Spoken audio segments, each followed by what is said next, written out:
جو آدمی عرفے کا روزہ رکھتا ہے تو مجھے اس بات کی امید ہے کہ اللہ رب العالمین 2 سالوں کے، ایک گزشتہ اور ایک آئندہ سال، 2 سالوں کے گناہوں کو اللہ رب العالمین یہ عرفے کا روزہ رکھنے کی وجہ سے اللہ معاف فرما دیں گے۔ ایک روزہ ہے، 2 سالوں کے گناہ ہیں، تو ہمارے پاس جو عرفہ ہے وہ پرسوں اتوار والے دن ہوگا۔ یہاں پہ عمومی طور پہ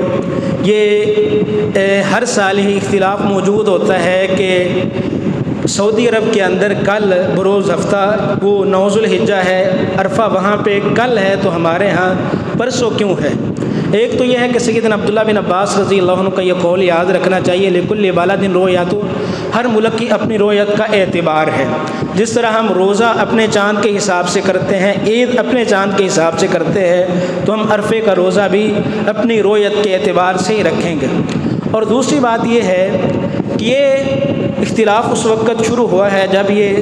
ذرائع مواصلات شروع ہوئے ہیں، یہ الیکٹرانک اور پرنٹ میڈیا اور سوشل میڈیا جب سے شروع ہوا ہے اس وقت سے ہمیں پتہ چل جاتا ہے کہ سعودی عرب کے اندر چاند نظر آ گیا ہے۔ جب تک یہ ذرائع موجود نہیں تھے تو اس وقت جتنے ممالک تھے تو وہ اپنی رویت کے اعتبار سے جو ہے وہ عرفے کا روزہ رکھا کرتے تھے۔ جس ملک کے اندر 9 ذوالحجہ ہوتا تو اس دن وہ ملک والے جو ہے وہ عرفہ کا روزہ رکھتے تھے۔ اور دوسری بات یہ ہے کہ اگر ان کے ساتھ ہی روزہ رکھنا ہے،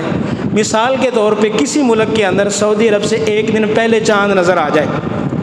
تو جب سعودی عرب کے اندر عرفہ ہوگا تو اس ملک کے اندر تو 10 ذوالحجہ کو عید ہوگی، اور عید والے دن اللہ کے رسول صلی اللہ علیہ وسلم نے روزہ رکھنے سے منع کیا ہے، تو اس لیے اپنی رویت کے اعتبار سے ہم نے روزہ رکھنا ہے، تو ہمارا عرفہ